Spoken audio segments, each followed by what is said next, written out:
मुझे तो अच्छा लग रहा है बहुत, मतलब वो तो स्वाभाविक है कि मुझे अच्छा लगना चाहिए। और मेरे पोस्टर पे हमने जितनी मेहनत करी है उसमें एक तस्वीर से ही काफ़ी चीज़ें लोगों को सर थोड़ा पीछे प्रभावित कर पाई है। और ट्रेलर इवेंट में हम जितने ट्रेलर जब लॉन्च किया था उसमें लोगों की मैं अभी बात कर रहा था तो मुझे काफ़ी अच्छा रिस्पांस मिला है लोगों से। उम्मीद करता हूँ कि जितना लोगों को ट्रेलर पसंद आया उससे कहीं ज़्यादा उनको फिल्म पसंद आए। सर इस थीम के पीछे क्या सोच थी आपकी? पोस्टमैन जो थीम है उसके पीछे क्या सोच थी आपकी कि पोस्टमैन पे ही फिल्म बननी चाहिए? जी, मैंने एक छोटी सी कविता पढ़ी थी, जैसा कि मैंने बताया था इवेंट के दौरान कि मेरे भैया पोस्ट मास्टर है गढ़वाल में, उन्होंने कविता लिखी थी। और उस कविता में ये था कि एक बेटी अपने पिता जो कि डाकिया है उससे बात करती है, पूछती है कि आप सर्दी हो, बारिश हो, धूप हो, इन सब चीज़ों में भी आप हमेशा चिट्ठी देने के लिए क्यों जाते हो? आज बारिश हो रही है तो कल चले जाओ। तो वो जो उन्होंने गढ़वाली में पूरी कविता लिखी थी उसमें ये दर्शाया गया था कि चाहे सर्दी, चाहे जो भी जैसा भी बाहर मौसम हो, हमारा काम है लोगों तक संदेश पहुंचाना और लोग उस पर हम पे निर्भर करते हैं। क्या लगता है संदेश लोगों तक पहुंच रहा है आज? जी, मुझे पूरा विश्वास है कि लोगों तक संदेश पहुंच रहा है। और मैं जैसे कि इस फिल्म की कहानी में भी एक यही थी कि एक जो खत है जो कि किसी ने अपने बेटे को लिखा लेकिन वो पहुंच नहीं पाया, और एक डाकिया उसको अपनी पर्सनल जिम्मेदारी बना लेता है। 7 साल बाद भी वो कोशिश करता है कि मैं वो चिट्ठी को उसको असली हकदार तक पहुँचाऊँ। सर कब आ रही है फिल्म और कहाँ लगेगी, थोड़ा इसके बारे में? ये 12 सितंबर 2025 को रिलीज़ करने जा रहे हैं कि देहरादून में रहेगी और कोटद्वार में और दिल्ली में, द्वारका में, और आपका नोएडा है और गाज़ियाबाद उत्तराखंड फिल्म इंडस्ट्री को कैसे देखते हैं आप और क्या कहेंगे? सुनहरा भविष्य है। काफ़ी समय से मैं उत्तराखंड फिल्म इंडस्ट्री को फॉलो कर रहा हूँ, एज एन ऑडियंस में फॉलो कर रहा हूँ।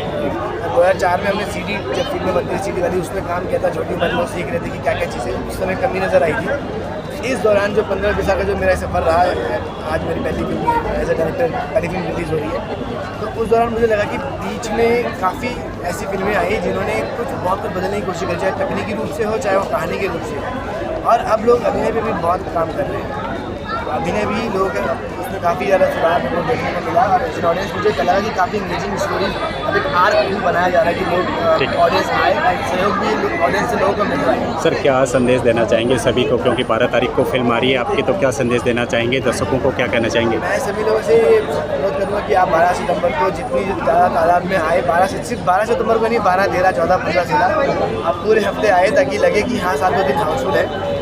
इस फिल्म में आप रोमांस की कल्पना नहीं कर सकते हैं, इसमें ऐसा कुछ ऐसा मार धाड़ का नहीं है।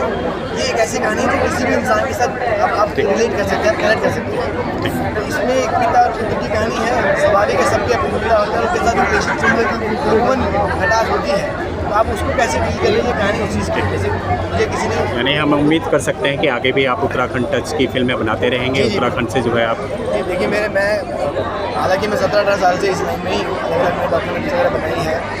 और हमारी फिल्म अभी रिलीज हुई है हरियाणा में हिंदी में, जो कि देश बाज़ार में भी ऑस्ट्रेलिया तक पहुंची है। तो उसमें भी ये है कि मैंने अपने एज ए डायरेक्टर और निर्देशक मैंने अपनी शुरुआत गढ़वाली फिल्म से करी है। और ये मेरी दिली इच्छा थी कि मैं चाहूँगा वहीं पर उसी से करता। हिंदी फिल्म में भी मैंने शॉर्ट फिल्म वगैरह बनाई थी, लेकिन और हिंदी फिल्म का निर्माण भी किया, लेकिन बतौर निर्देशक मैं चाहता था गढ़वाली फिल्म से शुरुआत करूँ, जो कि मैंने करी। जी, मुझे लगता है कि आजकल मैं पिछले कुछ समय से देख रहा हूँ कि कहानियों में बदलाव आ रहा है, तो कहानियों को बताने का एक तरीका बदला जा रहा है। पहले क्या था कि हम अमूमन पहाड़ की बात करते हैं तो हम प्रवासी जो समझते हैं पलायन की समस्या है उसी में बन जाते हैं। अभी मैंने काफ़ी टाइम से देख रहा हूँ कि कुछ फिल्में ऐसी आ रही है जो कि वहाँ की पुरानी कहानियों की बातें कर रहे हैं या उसी दौर में कुछ नया बन लेके आ रहे हैं। पहले हमने देखा था हर जगह पलायन की वो समस्या है, और उस समस्या ये नेचुरल प्रोसेस भी है। माइग्रेशन एक स्वाभाविक नेचुरल प्रोसेस है जो कि होता ही होता है, हम उससे भाग भी नहीं सकते। लेकिन हम अभी देख रहे हैं रिसेंटली काफ़ी फिल्में ऐसी हैं जिनमें कि कहानी में काफ़ी बदलाव आया है। चाहे हम श्रीदेव सुमन की बात करें, वो एक बायोग्राफी की है, उसमें उन्होंने श्रीदेव सुमन जो हमारे पुराने क्रांतिकारी रह चुके उन पर फिल्म बनाई। तो फिल्म बनाने के जो अब आपने एक हिम्मत करिए कि आप कहानियाँ बदलें। बस अब उसमें जो एक ज़रूरत जो मुझे लगती है वो है तकनीकी रूप से आप उसे कितना सशक्त बना रहे हैं, ताकि हमारी यंग ऑडियंस को भी अट्रैक्ट कर सके। यंग ऑडियंस को चाहिए कि उनको कहानी को वो समझ जाएंगे, उनको चाहिए कि टेक्निकली उनका ध्यान बांध के रख सकें। यानी आप कह रहे हैं कि उज्ज्वल भविष्य है उत्तराखंड फिल्म इंडस्ट्री का? भविष्य उज्ज्वल है। उत्तराखंड तो ऐसा राज्य है कि जिसमें बाहर के लोग भी आ गए हैं।